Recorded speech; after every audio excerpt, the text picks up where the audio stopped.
Mind और body उसका ताल्लुक विल पावर से बहुत ज़्यादा है। विल पावर हर इंसान में एक रेजरवायर मौजूद है। कोई भी बंदा एक क्लेम नहीं कर सकता कि जी मेरी विल पावर है ही नहीं इस चीज़ को छोड़ने में। विल पावर बिल्कुल मौजूद होती है, लेकिन वो कम हो जाती है।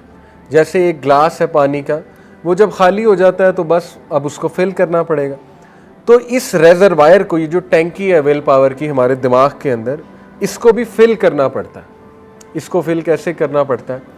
देखें, ख़यालात को कंट्रोल करना, नेगेटिविटी को कंट्रोल करना, गुनाहों की ख्वाहिश को कंट्रोल करना, ये सब आपके कंट्रोल में है।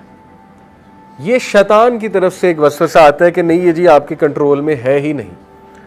तो पहले इंस्टेंट पे जब आप कंट्रोल करेंगे इन चीज़ों को, तो हो सकता है आपको बड़ी तकलीफ़ उठानी पड़े। आपको बहुत ज़्यादा ताकत के साथ, जुस्तजू के साथ ये चीज़ें कंट्रोल करनी पड़े, ठीक है। लेकिन इनक्रेडिबली आप देखेंगे कि आहिस्ता आहिस्ता जब ये आदत बन रही है आपकी कंट्रोल करना, तो आप में एक अजीब सी पावर आ रही है और उस पावर को आप इंजॉय करने लगेंगे, ठीक है। ये इसी तरह है जैसे मैं जिम जाता हूँ और पहले दिन खलियाँ पड़ जाती, अब मैं डर के घर बैठ जाऊँ कि जी मैंने तो जिम करना ही नहीं क्योंकि ये तो खलियाँ पड़ गई उन्हें। लेकिन जो रेगुलर जाएगा, उठाता जाएगा डंबल्स, उसकी स्ट्रेंथ बिल्ड होगी, मसल बिल्ड होगा, 2 kg की जगह 4 उठाएगा, फिर 10 उठाएगा, फिर आगे so on and so fourth. एक टाइम आएगा कि वो बहुत हेल्दी फील करेगा और बहुत आप कह लीजिए स्ट्रेंथ फील करेगा। तो same goes for will power. अपनी विल पावर को बिल्ड करें। गुनाह सोल को वीक करते हैं, विल पावर को तोड़ते हैं, सेल्फ एस्टीम को कम करते हैं, कॉन्फिडेंस को कम करते हैं, ठीक है।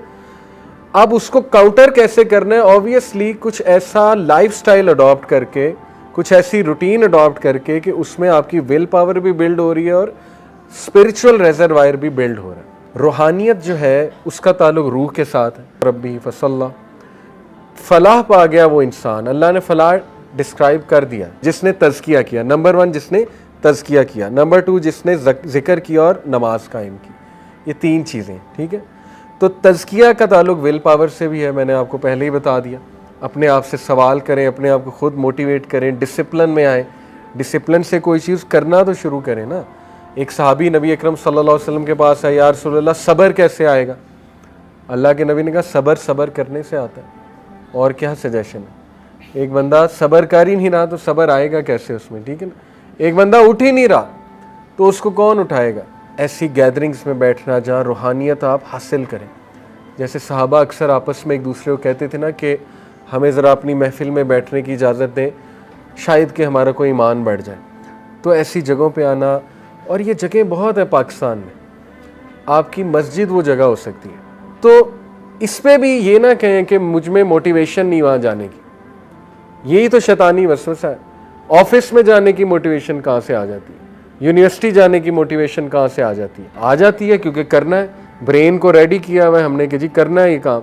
तो ब्रेन को नमाज के लिए रेडी नहीं किया जा सकता, मस्जिद जाने के लिए रेडी नहीं किया जा सकता? बिल्कुल किया जा सकता है।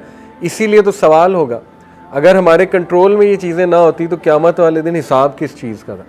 इसी का तो हिसाब था कि तुम्हें मैंने विल पावर भी दी हुई थी, तुम्हें मैंने कंट्रोल भी दिया हुआ था, तो तुमने कितना टाइम दीन पढ़ने में लगाया, कितनी तुमने एफ़र्ट की है अपनी रूटीन ठीक करने में, कितनी तुमने एफ़र्ट की है अपने आप को इस चीज़ में कायम रखने के लिए, डिसिप्लिन रखने के लिए, so on and so fourth.